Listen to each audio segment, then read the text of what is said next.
안녕하세요, 목사님. 아유, 반갑습니다. 어서 오십시오. 네, 오늘도 목사님을 찾아온 물맷돌집인데요. 네. 오늘은 날씨가 좀 무척 덥네요. 더워졌어요. 네. 아유, 예, 봄을 건너뛰고 여름이 오는 것 같은데요. 그렇습니다. 네, 목사님, 2020년이 시작된 지 한 달밖에 안 됐는데 네. 이상하게도 반가운 소식보다 마음을 무겁게 한 뉴스가 더 많이 들리는 것 같아요. 그렇죠. 예, 많이 변화가 있는 것 같아요. 네. 네. 목사님도 들으셨겠지만 베네수엘라 대통령이 체포돼서 미국으로 끌려오고 네. 또 이란 전역에 반정부 시위로 인한 유혈 사태도 일어나서 맞습니다. 굉장히 좀 이렇게 시끄러운데요. 또 끝날 것 같은 우크라이나와 러시아는 여전히 전쟁 중이에요. 네. 네. 멀리서 일어나는 일하고 방관하기에는 미국이 개입돼서 좀 불안감도 커지는 것 같은데요. 그렇습니다. 네. 우리가 느끼는 이러한 불안감들을 신앙적으로 어떻게 봐야 할지 배우고 싶어서 오늘도 찾았습니다. 예, 잘 오셨습니다. 정말 우리가 느끼는 불안감은 네. 뭐 한두 사람이 감정적으로만 느끼는 건 아닌 것 같아요. 뭐 국제 정사가 굉장히 심각하게 변하고 있으니까요. 네. 지금까지 미국이 마음 좋은 할아버지 노릇을 했던 것 같은데 이제는 실력 행사를 하는 힘으로 국제 정세를 주도해가는 그런 느낌이거든요. 그래서 이제까지 한 80년 정도 큰 변동이 없이 있었던 국제 관계가 마구 변해가는 것 같습니다. 그래서 참 비상한 시대에 이르렀구나 하는 생각을 갖게 됩니다. 불안감이 낯설지 않은 이유는 참 우리가 이전에 몰랐던, 이전에 느끼지 않았던 것도 있지만은 저희가 예레미야서를 살펴볼 때 그 예레미야서가 지금 현상에 잘 맞는 현실을 제공하는 것 같습니다. 비록 역사적으로 오래전의 이야기지만 네. 지금 역사를 살펴볼 수 있는 네. 그러한 통찰을 주지 않는가 생각이 듭니다. 에레미야 시대가 지금과 비슷하다고요? 예. 어떤 점이 닮았나요? 예, 예레미야가 살던 시절이 BC 600년경인데 네. 그때도 지금처럼 국제 정세가 요동치는 네. 그런 시대였습니다. 네. 그때는 바벨론이 막 부상하고 있었던 때거든요. 네. 그 이전에 국제 정세의 패권을 가지고 있었던 나라는 아시리아였습니다. 네. 그리고 아시리아가 이집트와 연합이 돼 있었고 그런데 그런 힘들이 하나하나 꺾이기 시작했습니다. 네. BC 612년에 네.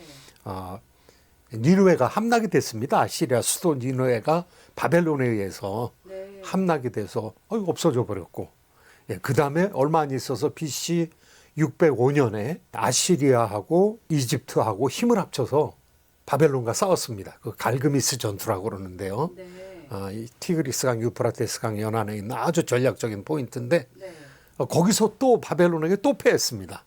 그러면서 중근동이 바벨론 편으로 갑자기 넘어가게 되었어요. 네. 지금 시대는 국제적으로 볼 때는 미중 전쟁의 시대라고 할 수가 있습니다. 네. 지금 뭐 무기를 쓰지만 않았지 거의 지금 일어나는 국제적인 그런 정세들이 미국과 중국의 갈등이거든요. 예를 들어서 파나마. 네. 파나마에 중국이 파나마 운하를 통제하려고 하다가 뺏겨버렸습니다. 파나마라는 나라가 중국하고 우리 절연하겠다. 이렇게 해서 미국이 다시 파나마의 영향력을 행사할 수 있게 됐고 그린랜드 네. 네. 마찬가지입니다. 네. 그 앞으로 중국 배, 러시아 배가 지나다니고 있었는데 미국이 들어가서 그거 차지하겠다는 겁니다. 우리가 거기 영향력을 미치겠다는 겁니다. 그리고 그린랜드에 군사기지를 이 히토리오 광물을 채굴하는 기지를 세우겠다는 겁니다. 어쩔 수 없이 내주고 말았죠. 네. 그 다음에 베네수엘라, 그 다음에 이란. 베네수엘라하고 이란은 중국에다가 세계에서 몇 안 되는 그런 많은 석유를 공급하는 나라입니다. 그런데 그 두 나라가 거의 지금 초토화된 상황에 이르게 되었습니다. 그래서 미중 전쟁의 관점에서 보면 미국이 지금 하고 있는 일들이 국제적인 패권 질서를 장악해 나가려는 그런 일들을 하고 있는 거거든요. 이제 그런 차원에서 지금 국제 정세가 아주 큰 모습으로 바뀌고 있다고 생각을 하면은 틀림이 없을 것 같습니다. 그런 관점에서 예레미야가 당했던 그 당시 시대, 그다음에 패권 질서가 변하는 상황에서 우리가 어떤 선택을 해야 되나 이것이 거의 작은 나라들에게는 네. 사활이 걸린 문제라고 할 수가 있겠습니다. 네. 들어보니까 되게 흥미진진한데요. 근데 유다의 상황은 어땠나요? 그때 상황을 제대로 이렇게 분석해줄 참모들이나 뭐 지성들이 있었을 것 같은데요. 예, 그렇습니다. 그러니까 그때 유다의 마지막 왕이 여호야긴, 시드기야의 마지막 세 왕이었거든요. 네. 근데 세 왕 중에서 마지막 두 왕은 바벨론 사람이 세운 왕입니다. 아, 여호야긴이나 그다음에 시드기야. 네. 시드기야는 11년 통치를 했는데요. 이 두 사람이 바벨론이 세운 왕인데도 불구하고 바벨론 말을 안 들었어요. 아, 예, 그러니까 이제 바벨론이 화난 거죠. 네. 예, 그래서 결국은 이제 나라를 멸망시키는 그런 상황까지 이르게 되는데, 그럼 그런 일들을 제대로 조언할 수 있는 참모들이 없었느냐? 그게 아닙니다. 아, 예, 선지자들이 잘 알고 있었어요. 어, 벌써 이사야 선지자는 그런 사건이 일어나기 100년 전에 네. 예언을 하면서 바벨론이라는 나라가 부흥하게 될 거다. 그리고 바벨론이라는 나라가 유다를 치게 될 거다. 네. 그리고 바벨론은 너무 과격하게 행동함으로 멸망할 거다. 그러니까 바벨론의 흥룡과 멸망에 대해서 미리 예언을 했고요. 그 다음에 바로 당 시대에 살아가고 있었던 예레미야는 바벨론에 항복해야 산다.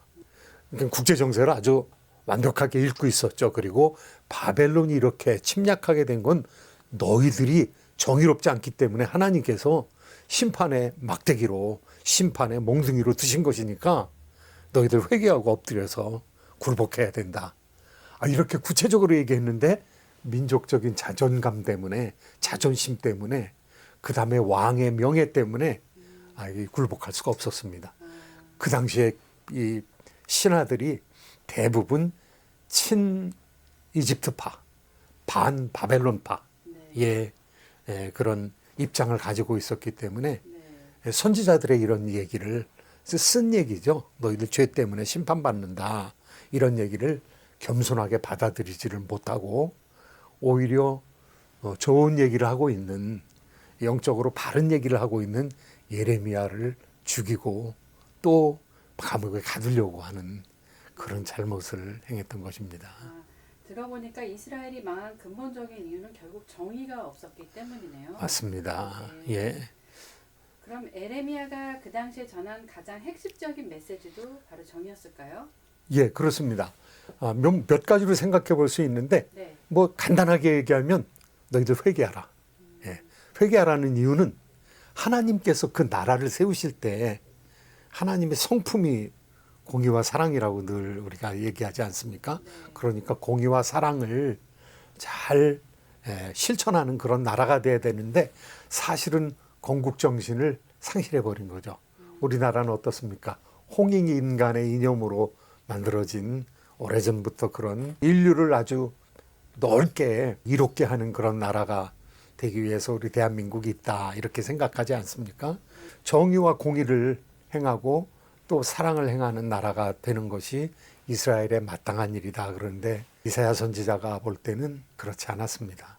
선지자 예레미야가 볼 때는 도무지 정의하고 공의하고는 상관이 없는 나라가 되었습니다. 정의하고 공의라는 말은 뭐 자주 쓰이는 justice and righteousness, 정의, 공의, 스다카, 미슈파트라는 말을 쓰는데요. 선지자가, 이사야 선지자가 워드 플레이를 합니다. 하나님께서 바라는 것이 미슈파트, 실전법적인 정의인데 너희들은 미슈파트를 전하는 것이 아니라 미슈파흐, 폭력을 전했다, 포악을 전했다. 하나님께서 원하시는 것은 공인데, 쓰다카인데, 쓰아카, 오히려 부르짖음이 일어나게 만들었다. 그렇게 선지자가 워드플레이를 하면서 마땅히 하나님의 백성들이 잘 지키고 준행해야 될 그런 법칙을 이스라엘에 떠나버렸다. 그래서 심판을 받는 게 마땅하고 회개하면서 바벨론의 통치를 받아라. 그러면 내가 다시 회복시킬 것이다. 그런데 이스라엘 백성들이 그거를 받으려고 하지 않았습니다. 바벨론과 싸워서 어떻게 해서든지 이길 수 있지 않을까라는 생각을 가졌는데 그렇지 못했습니다. 네. 얘기를 들으니까 너무 안타깝기도 하고요.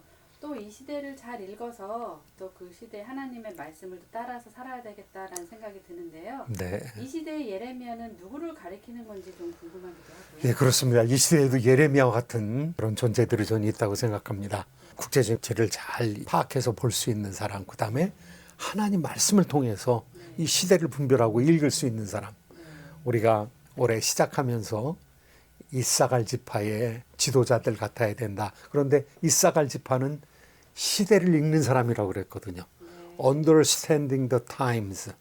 시대를 이해할 수 있는 사람. 그래서 시대에 적절한 말씀을 줄 수 있는 사람이 이사갈 지파 사람들이었는데 선지자는 그 당시에 사회를 잘 꿰뚫어 볼 수 있는 통찰력을 가진 사람이라고 하겠습니다.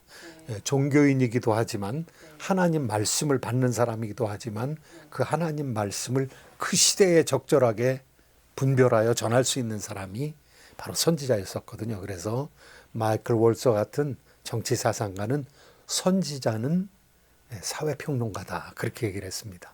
하나님의 뜻을 받들어서 사회평론을 할 수 있는 소셜 크리틱이라고 그렇게 얘기를 했습니다.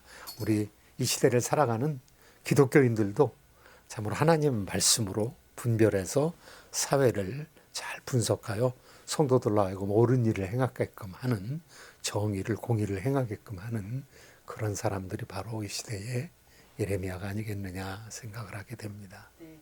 아, 목사님 너무 감사합니다. 올 때는 고민하면서 왔는데요. 갈 때는 좀 더 개운한 마음으로 돌아갈 수 있을 것 같습니다. 지금 저희가 살고 있는 시대가 정말 고난의 시대인 것 같은데요. 네. 목사님 이 시대를 잘 읽으려면 어떻게 하라는 한마디 좀 해주세요.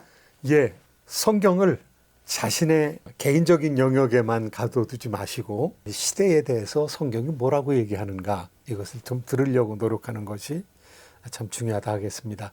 지금 어떤 일들이 세계에서 벌어지고 있습니까? 트럼프가 다보스 포럼에 가가지고 트럼프 대통령이 사람들 많이 모인 곳에서 우리는 이제 유엔에서 빠져나오겠다. 유엔을 비롯한 60개 기구에서 빠져나오겠다 그랬거든요. 그건 농담이 아닙니다. 유엔을 무력화시키겠다는 겁니다. 유엔에 돈 안 주겠다는 겁니다.